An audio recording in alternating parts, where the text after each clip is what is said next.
El fitness también evoluciona. Conoce Inout Electrofitness, un entrenamiento personalizado que combina el ejercicio activo con la electroestimulación. Sesiones de 20 minutos equivalen a 4 horas de entrenamiento tradicional.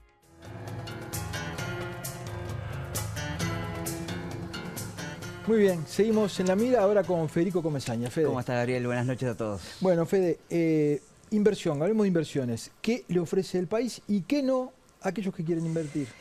Exactamente, veamos un tema que nos estamos jugando bastante, ¿verdad? Porque Uruguay necesita la inversión sobre todo para apalancar el crecimiento y para apalancar la mejora en la calidad de vida que pueden llegar a tener y aspirar los uruguayos. Entonces veamos dónde estamos parados hoy en términos de inversión. Tuvimos de 2005 a 2012 un crecimiento de la inversión medida como porcentaje del PIB. Luego empezó a caer, bajó de 22% hasta un 15%, no en el año de la pandemia, sino en los años 2018 y 2019, incluso niveles más bajos que 2005.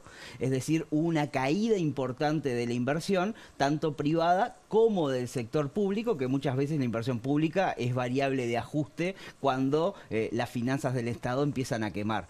Y luego sí un crecimiento, pero ese crecimiento no se debió tanto a lo que puede ser inversión general, sino proyectos muy particulares como fueron Ferrocarril Central y la segunda planta de UPM. Con lo cual estamos hoy enfrentados a una restricción desde el punto de vista de la inversión que hace que los niveles de crecimiento de la economía que se espera de ahora en más sean bastante mediocres, sacando 4,4 y 4,7% de 2021 y que se espera 2022, y lo que hay por delante son crecimientos de 3, 2,5%, que si bien no es caída, y hay que celebrar que ningún analista ve una posibilidad de caída de la actividad en el mediano plazo, y son niveles bajos de crecimiento que complican tanto el aumento del empleo como puede ser el aumento del salario pensando a mediano y largo plazo. Entonces, bueno, ¿cómo atraer inversiones? Primero, sabiendo qué es lo que no tenemos los uruguayos para aportar,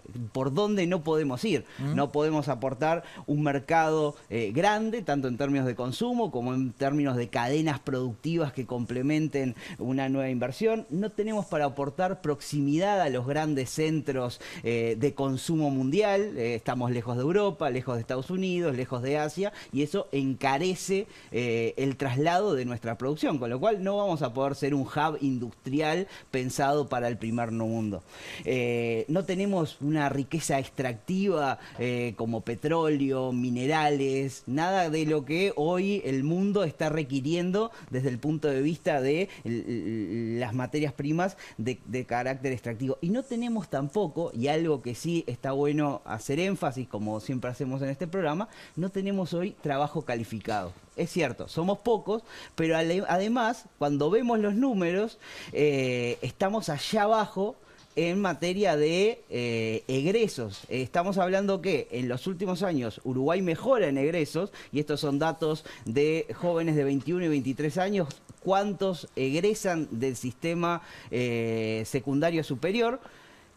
Pasamos del 32% a 43% de los jóvenes. Es una mejora en 10 años en general. O sea, tanto en los más altos, los de nivel económico más alto, de 67 a 78, como los más bajos, de 8% a casi 20%. Sin embargo, seguimos allá abajo en la tabla. Cuando hablamos de 2019 y vemos acá los números, Uruguay está allá abajo con 41% en relación a Brasil, que tiene 76%, Chile 87% de egreso a nivel de secundario. El promedio de América Latina, ¿no? Incluso es un cuando 50% mayor. Y cuando vemos además cuánto mejoramos en los últimos 10 años, Uruguay mejora menos que el resto. Ya estábamos mal, pero ahora estamos peor. Uruguay tiene esa cosa de pensarse que algún día fue un ejemplo en cuanto a formación, calificación y y acceso a la educación. Pero en realidad fue un ejemplo en términos relativos y estaba más o menos, el resto estaba peor. Lo que pasa es que el resto mejoró y mejoró mucho más que Uruguay y hoy estamos muy mal en ese sentido, que es un elemento para atraer inversión, porque la inversión que se coloca hoy no es inversión que necesita mano de obra de baja calificación, sino más bien todo lo contrario. Pero sin embargo, aún así, Uruguay tiene cosas para aportar y para ofrecerle al inversor. Tiene un nivel de desarrollo humano alto, que eso es algo que se valora desde el punto de vista de la localización de un emprendimiento. Ventajas comparativas en el agro, que son innegables, la calidad y abundancia de los suelos, el clima, las pasturas y demás, que nos permite desarrollar cadenas de valor que hoy el mundo valora mucho más de lo que valoraba hace 5 y 10 años. Es decir, la posibilidad de generar carne que tiene bajo componente de contaminación y de huella de carbono, eso hoy el mundo está dispuesto a pagar más de lo que estaba dispuesto hace 5 o 10 años. Tenemos abundancia de cursos de agua, importantísimo para industria química, papelera, industrias emergentes como el hidrógeno verde, que hablábamos con el ministro de Industria hace un par de semanas. Y bueno, y si bien tenemos pocos recursos calificados, hoy están muy bien conceptuados a nivel internacional y eso hace que industrias como el desarrollo de software puedan hoy exportar más de $1.000 millones. Pero donde quiero extenderme un poco más es en qué es lo que mejor le vende Uruguay al inversor internacional, y es seguridad. Seguridad en 4 aspectos, 4 dimensiones. Primero, seguridad pública. O sea, venimos mal y lo venimos conversando y hablando, pero los hay peores. Total. Y lo hay mucho peores que Uruguay, y eso Uruguay todavía destaca a nivel internacional y sobre todo a nivel regional por los niveles de seguridad y convivencia que ofrece.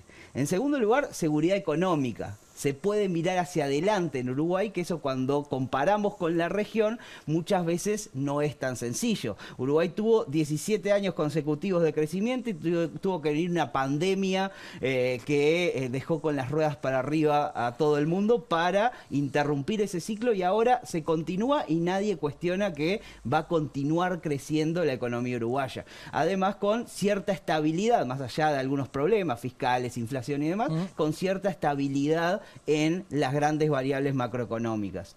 Y luego, seguridad institucional. Esto es reglas de juego claras y estables. Y una institución que pesa mucho, que es la democracia. Si vemos lo que nos plantean, lo que dicen los uruguayos sobre la satisfacción frente a la democracia en el Latinobarómetro 2020, y estamos despegados del resto de América Latina en cuanto a la satisfacción que tienen los uruguayos con la democracia, y eso es algo que los inversores valoran significativamente. Y por último, seguridad política, confianza en la democracia y los partidos políticos. Y acá, sobre todo, tiene que ver con que, bueno, instituciones fuertes que son los partidos en sí mismos, que eso hace que, bueno, de alguna manera sean un filtro ante advenedizos, ante oportunistas y ante también populistas que quieran venir y aprovechar coyunturas particulares. Eso en Uruguay es muy difícil, y eso es algo que se valora mucho porque hace que el clima político sea predecible, y ahí hay otro elemento que es la continuidad de los partidos, en el sentido de que cambiamos de signos y aún así las políticas se mantienen. Lo que una oposición le criticó muy fuerte a un gobierno, después cuando es gobierno lo mantiene, y eso se valora enormemente, y es algo que los uruguayos deberíamos mantener y defender. Muchas veces en ese sentido nos es difícil mirar esas cosas positivas, o nos es difícil también al visualizarlo, al tener falta de visibilidad, nos es difícil defenderlo también. Entonces yo creo que justamente este punto es algo que los partidos políticos, bueno, deberíamos presionar para que se mantengan los niveles de convivencia y de continuidad. ¿Por qué? Porque cuando el clima político se crispa y bueno, ahí ya es más difícil continuar de un gobierno a otro con política. ¿Por qué? Si el otro era tan malo, ¿y cómo voy a continuar lo que va haciendo? Entonces, en ese sentido es fundamental porque más allá de que en esto nos estamos jugando muchísimo más que la inversión, bueno, también es un punto a tener en cuenta y algo que nos diferencia del resto del mundo y que el inversor valora enormemente. Muy bien, Fede. Muchas gracias. Por favor. Gracias a ustedes por habernos acompañado. Los esperamos la semana próxima. Que pasen bien.